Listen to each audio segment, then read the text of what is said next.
Hi, I'm Christopher Hi, Sapp. everybody. This is Bob Hey guys, Bergen. this is Stephanie Shea. Hey, I'm Veronica Taylor. Hey everybody, this is Billy Hey West. guys, I'm Ryan Colt Levy. Hi, this is Kyle Aber. Hi, this is Kira Buckley. Hi, I'm Jameson Price. Hi, I'm Sean Chiplock. You are listening to Two Dads. You're listening to Two Dads. Two dads. Two dads. Two dads. Two dads. Two dads And and a a podcast. podcast. A couple of dads on a podcast. Yes, I feel powerful. What's up, guys? Hey, howdy, how you doing? It's another episode. Podcast. I'm sure you didn't hear that enough in the intro. So today is going to be fun for us because it's an anime we know very, very well. I just went through the task of rewatching from Dragon Ball all the way through Dragon Ball Super in a month's time. I did that a little while back. Once So- Super had just finished, I did that. So Yeah, so it's fresh. It's pretty fresh in my mind. I'm ready to go for this one. So we're doing our favorite Dragon Ball Z, Dragon Ball whatever bad guys. Dragon Ball villains. So I'll start. My number 5 is Emperor Pilaf. Oh, nice. Now, granted, he's not a great villain by any stretch of the imagination. Never really succeeds. No, But he's goofy as shit, and he's there through the whole thing in some way or another, even all the way up through Dragon Ball Super. Spoilers, sorry if you haven't seen it. he has some really silly parts. He has the best role in Super. He's not really like a villain anymore in Super. Well, I mean, there's no way for him to be a villain in Super. Yeah, like there's no way he can He starts trying, but then it's like way, not even worth it. But you get some cool interactions when he's reintroduced in with Mai and all that, and what was Trunks? Yeah, with Trunks and Mai's whole dynamic, the different future or whatever. It's really cool. I love it. So and he's just goofy through the whole thing, and he's the perfect type of goofy to really leaven the seriousness of that can be the show. Yeah, I like that. I wasn't expecting that one. Well, my number 5 is a bit more on the nose, and it's Vegeta. Oh, wow. He's not a villain anymore, and I think that's no, he's not. That's the number one reason why he is not higher on my list is he's not no longer a villain anymore. But he's not a good guy either, all the way. Like he's still super conceited. He's still super egotistical. Still yeah. It's all about him and him getting stronger. But when he first arrived, when he first showed up in the Saiyan saga, he was terrifying. Still one of the coolest. You know somebody who Vegeta is their favorite anime character of all time. Everybody knows that one person. Like, he's so popular and so iconic. Chris Sabat's just rendition of Vegeta is probably the most well-known, and it's a fantastically written character, I think. And honestly, like, the version of Vegeta that really put him and made him on my list is his Majin form, where he truly just let go of everything, and he's still technically kind of fighting for the good guys, but he just doesn't care. It's all about power, all about strength, all about getting what he rightfully deserves. And he's still kind of a good guy, but that version of him is so badass. But he was a terrifying villain, and him getting that redemption and kind of coming to the Z Fighters and being part of the saviors of Earth kind of was a fun redemption. And it's not one of the ones that I felt was too forced. A lot of times you get forced redemptions, like Hiei and Yu Yu Hakusho. Like it's a trope that they pull especially out in a lot of shonen anime. Yeah, and it works for a lot of the characters. I mean, there's a reason it's still used. My number 4 is Jace from the Ginyu Force. It's Jace for me. One, because I thought he was the coolest looking of the Ginyu Force, and really it does not go very deep with this one. He is a he has a can-do, hardworking attitude. He is the everyman's Ginyu warrior. You know, he's just nose down, works hard, always strikes them poses, always does a great job. And my favorite part of when they're like, there's just, you can pull like segments, and it is just like between Berter and Jace just saying each other's names for like 5 minutes total in the run. Jace! Berter! Jace! It's just, and I love it. For some reason, that cracks me up to It's no ridiculous. fucking end. And just the Berter! Jace! Berter!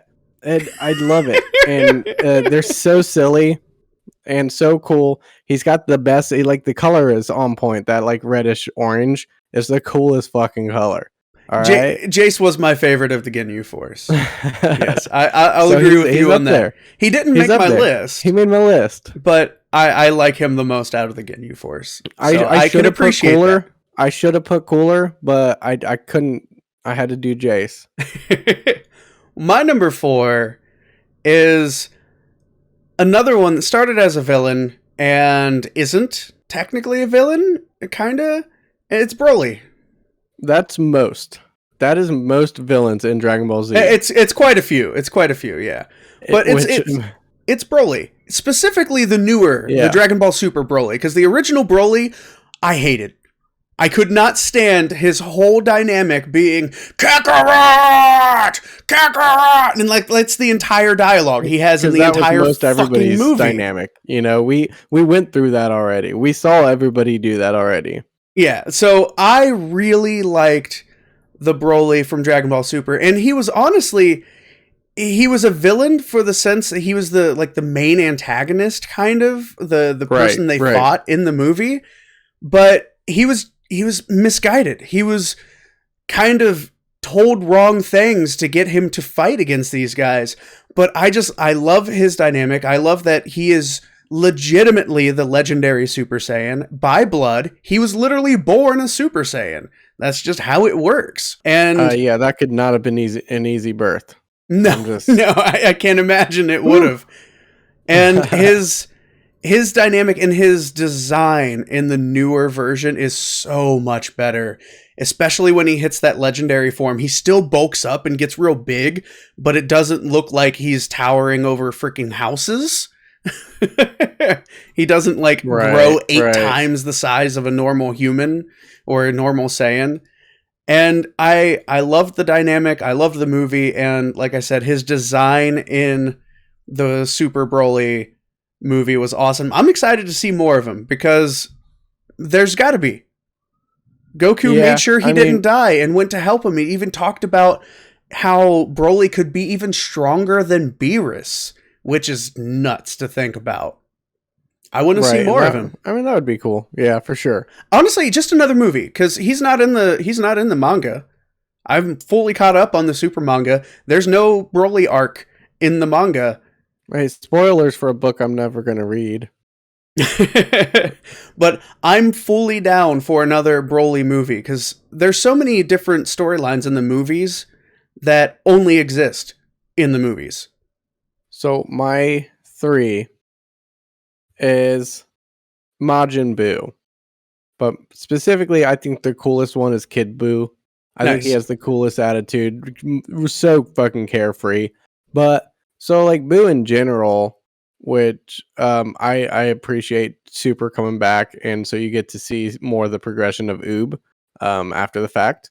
Because that was always kind of the letdown of GT. They had this storyline that they worked so fucking long to build up, and then it was just boom, gone. What the fuck? Buu, you got the big Buu. He ends up turning good. Super Buu was or Evil Buu or whatever the fuck you want to call him. Which one? Because Evil Buu was the one that was brown, like gray. Right? Yeah, the grayish brown. Ate Big Buu and became Super Buu or whatever. But Kid Buu had the whole fucking attitude that was super cool. And Buu as an enemy was weird and quirky and crazy. And it took Dragon Ball No Z to kidding. this completely different place. And it was flirting with like GT territory where people were like, is this just like getting out of control? Is this just weird, too weird? I mean, let's be honest. That's just Dragon Ball's thing. Is we hit this ceiling. We gotta break through it. Let's just make it weird. So shit got weird, but that's he's still such a formidable bad guy and caused this wave throughout the DBZ universe, and it changed a lot of shit. And when it produced you, Kid Buu produced you Oob, and a cool plotline after that. It became something cool. The weird thing was like you had Gotenks like spitting out ghosts that I think we talked about that before. I've got the Funko Pops. It does get a little weird. Turning people into chocolate bars and eating like, them and gaining their powers and shit just got weird. All right.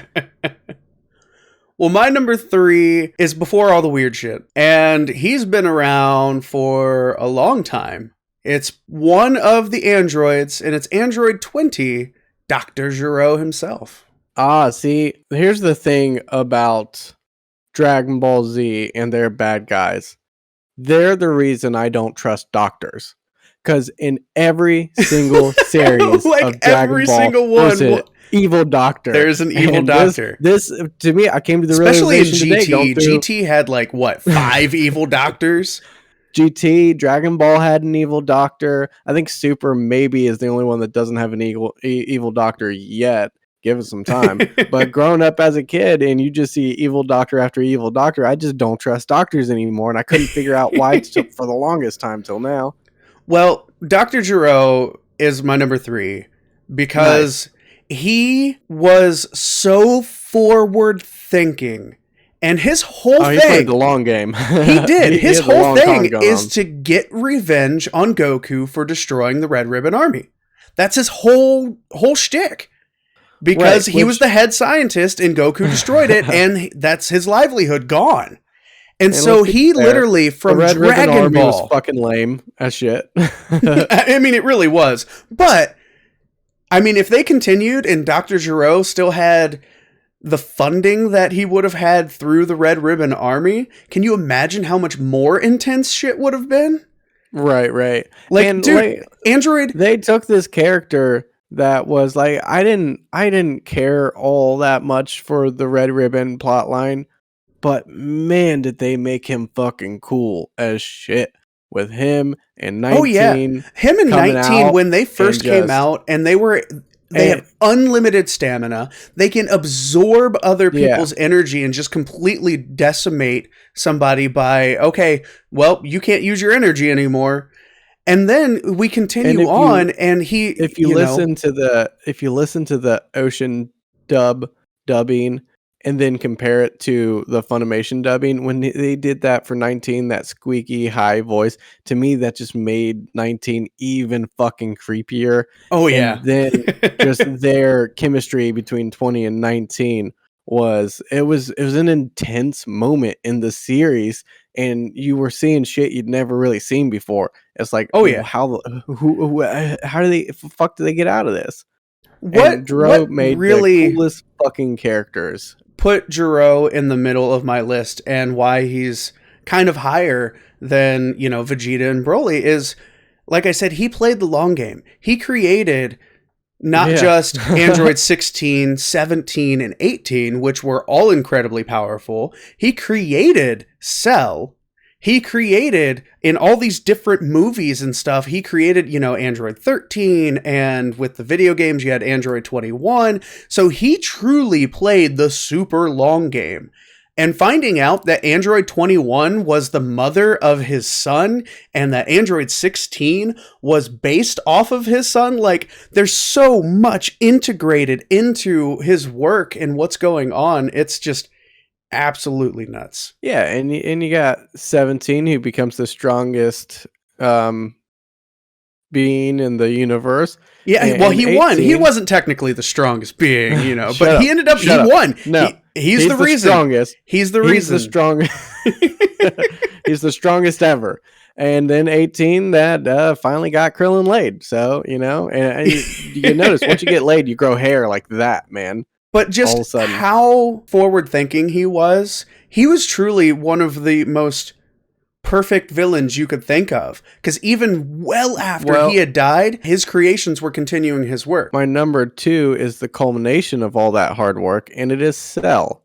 Now, see, I almost put Cell, but Dr. Gero created Cell. I get it.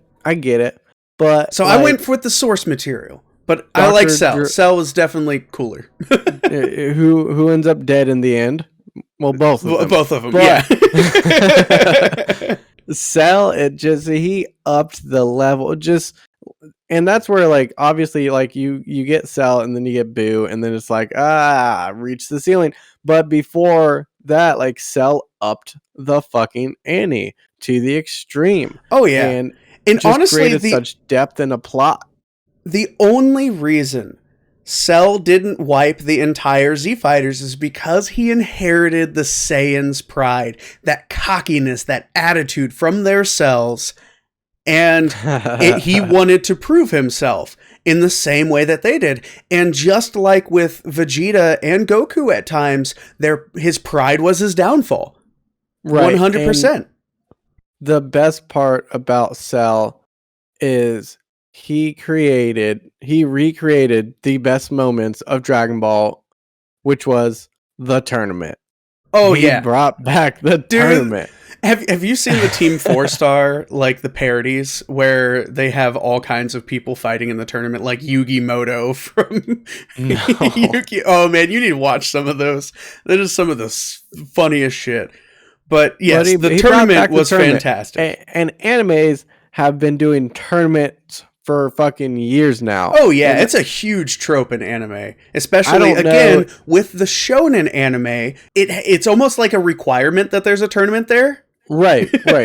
We got another one in Super. Even there's training, and then there's a tournament, and then there's more training, and then there's a tournament. We've had this discussion before, I think, with Sabbath, and then there's the bathhouse scene.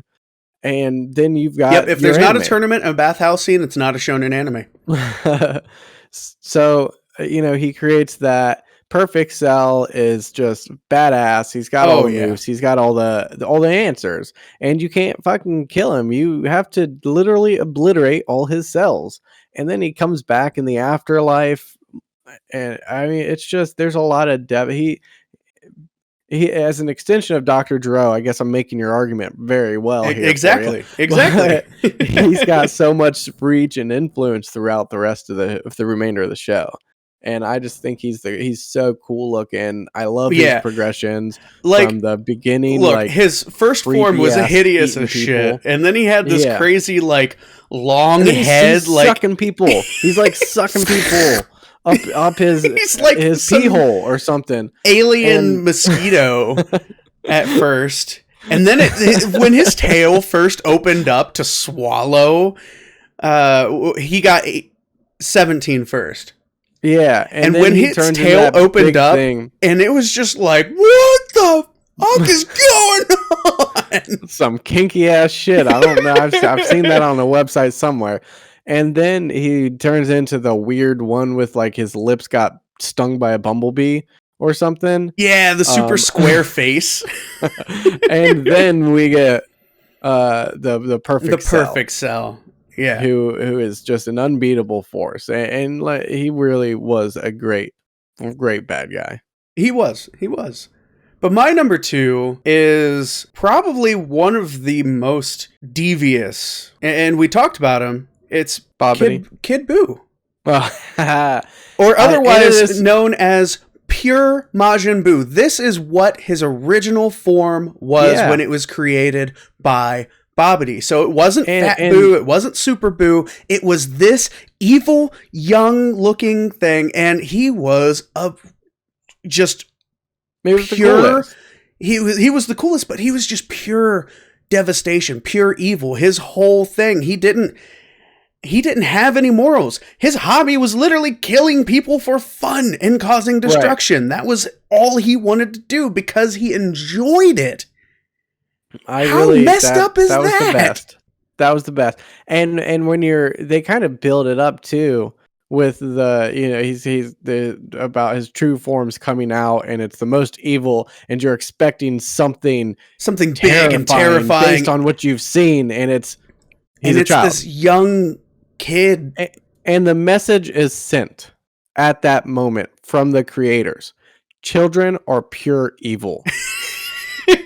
That's why you beat me to it. You beat me to it. You talked about a little bit with Oob, and I do wish that the Super anime touched on that even more. I will, a little bit of spoilers. So spoilers. The manga does actually have Oob in there a little bit more, but only for a brief moment. So I'm hoping we get to see even more of that in the future. But Kid Buu was just the absolute most terror of the fucking terrifying universe, man. He completely went toe to toe and essentially beat Super Saiyan 3, which was supposed to be super strong and powerful and obnoxious. And all he wanted to do was kill people for fun. It's just fucked up, man.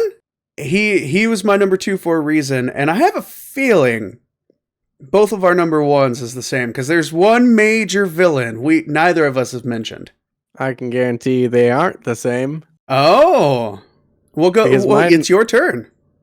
My number 1 is Vegeta. Oh, snap. Honestly, it's all because of the first time you see him. He's the coolest. He's just straight up the fucking coolest.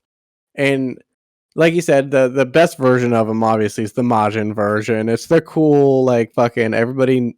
But again, he's not technically a villain then, but that is by far the coolest version of Vegeta. Right, well, it's like the Majin, it turns you into the bad guy, all that, whatever, blah, blah, blah. He's too stubborn to be... Yeah, he was too stubborn to even be... anybody at that point. He got the power-up from Babidi, but he didn't actually listen to him at all. He wasn't controlled in the same way everybody else was. And that just shows you how badass Vegeta truly was at that moment. And honestly, even the from the Saiyan saga, the first appearance of him, that is, to me, that will always be Vegeta.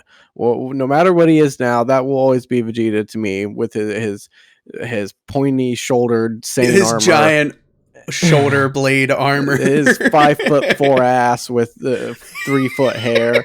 I mean, that's it, man. He that is short as hell, isn't he?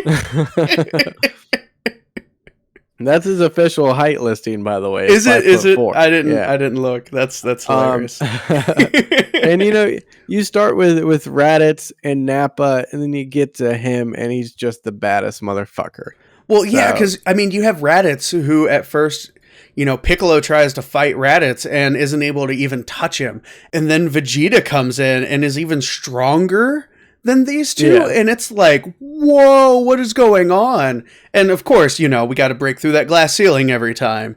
Honestly, if you follow the manga, his story arc and his power and what he's doing is awesome. And I can't wait to see more of what Vegeta's doing now. I also wouldn't mind revisiting him being evil again for a short period of time. But so far we haven't got that, and I'm okay with that, honestly. Because the story arc that they have him going down fits his character so well. And I'm kind of excited for it. It's cool. So tell me about Frieza. Number 1. It's Frieza. It is Frieza. And honestly, Frieza ended up being my number 1 for one main reason, is he's just so calculating. He is cold-hearted. While a lot of the other villains in the Dragon Ball series are just super-powered killing machines, their whole shtick is, I'm strong and I want to kill.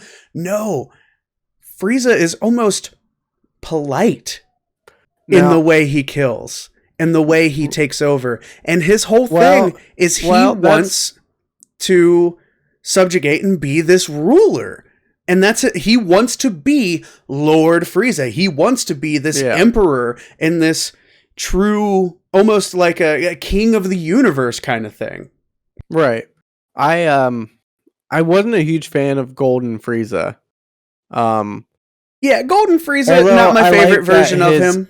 I like that his hell was like rainbows and bunnies and all that shit. Like that was fun. That was pretty good. But I didn't like taking it from that sinister voice to that like dandy fop sort of voice. I'm not paying attention as much to the voice. I'm paying attention to who he is. He is incredibly intelligent. I didn't bash your number one. They give him as close to a hero redemption as you can get in Super. Also, they did, he was still calculating. Like I his said, that's whole as deal as he can get. Was okay. I'm going to do this just so I can take back over and get back to being Lord Frieza. That's why I said that's as close to a redemption as he can get, as his character will ever get. And it was interesting. I liked it. I love that on Planet Namek is some of the most like crazy, terrifying shit they did in that anime. He's cruel. He's calculating. He's incredibly intelligent, and he can reason. He can talk with you. He can manipulate you. He's got a bit of a silver tongue, even, bro. And if that doesn't work, I drew every one of his forms when I was a kid. You know. Oh yeah. I was drawing Frieza. Oh yeah. You know. But like, if he's not able to talk you through things, he just death beams you. I mean, it's like, okay, well, this isn't going to work. You know? Yeah, well, I mean, you say like cool and calculating, but he's still immature. Also, he's not always cool and sophisticated and politely killing you. He has fits, and he will kill random employees because shit isn't getting done. And to be honest, that makes him a good supervisor. I mean, when shit isn't getting done, you gotta off an employee. I should know. I'm a supervisor. No, this is why you're never going to be a manager. No. Look, he does. And that's, I think, what makes him even more of a villain, and how he can go off the deep end. And his whole thing is, how dare you be stronger than me? Right. Like, and it's an insult to him. Like, how dare you even think about being stronger than his me? Fucking... Well, I forget the name of his version of the Destructo disc, but those just slicing him up at the end, and him still being fucking alive. It was coming back with the Mecha Frieza was so cool, man. That's part of why he's my number one. Is both he was, and then he dies so fast after that. Again. Oh yeah, Trunks is just like, like, who are you? He was a villain for so long. He ended up getting all these super strong forms, and each time you thought he was on the edge, that was him playing with him. That was him being that cold, calculated. Oh, you think you've got me? The very first time Never he mind. Fucking transforms into the giant bull thing, and then just gores Krillin in the fucking stomach. Like, yeah, dude. Give me some more of that shit. That bull-headed fuck had it coming. Yes. And then he fucks with him even more. He sends him up and explodes him. Like, Jesus I love it. Christ. I love it. He was cruel. He was vicious. And mostly to Krillin. Mostly. He really was. Poor Krillin. He always got just fucked up. Oh, man. One of my favorite parts of the DBZ Abridged is the Krillin owned counter that just goes up all the time. Like every single one. Guys. You know what? If you guys have a favorite villain, because there's so many more. Like, Goku Black, he was so busted I couldn't even put him on. You know what I mean? I didn't like Goku Black, to be honest. The series wasn't great, but the action, the story wasn't great, but the action was fantastic. That arc was probably my least favorite arc of Super, but the rest of Super as a whole was really cool. And the biggest reason we don't have a lot of super specific, or we didn't really have super specific villains on our list, is really there wasn't really super specific villains. The overall villain in the tournament, the universe tournament, I forget what the Tournament of Power, I think is what it was called, was literally just the fact that the other universes were going to get destroyed. That was the antagonist. Most of the villains were heroes for their own universes, or gods who are they really villains? So can They're I tell gods. you that I was almost I was tempted to put Goku on my list because all the other universes saw Goku as a villain. Yeah, because that was the best. He wanted to fight and beat all these strong people while they're just trying to save their universe. But I love Nappa. I love Super Saiyan Nappa with the wavy mustache. I love Garlic That's Jr. not canon. That's not canon. I know, but it's still fantastic. I loved Garlic Jr. I loved that whole little plot line. The whole Cooler, Ginyu I Force think, was the coolest. Cooler was very cool.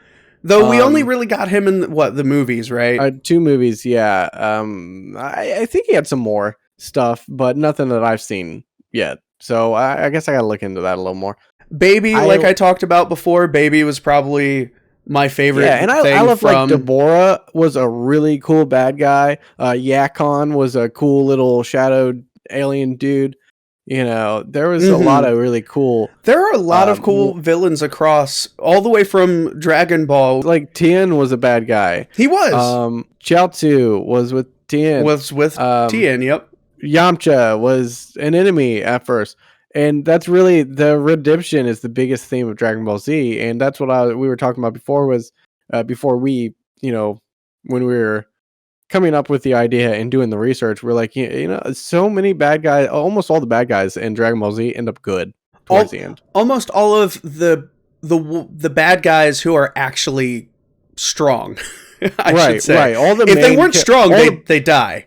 Kid Buu, the baddest motherfucker, is Oob, everybody turns good in the end. And if you really want to get super technical about some of this too, or characters like Beerus was a villain when he first came in because he was going to destroy Earth. Right. Zeno, who is like the god amongst gods, is technically, you could consider him a villain because he just this universe is gone. There's so many technicalities in here, but we picked the ones that we liked the most. Yeah, Ginyu Force, represent.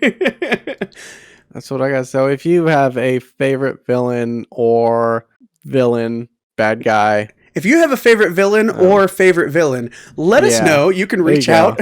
If you have 5 of them, you can rank them in some sort of you can rank them in a order. list, bullet point first, maybe, and then order. I don't know. It's up to you. You can do A, B, C, D, E, if you really want to. Email us at 2dap2020@gmail.com. You can reach out on Facebook, Twitter, and Instagram, all at 2dap2020. You can hit up our YouTube. You guessed it, 2dap2020. Yeah.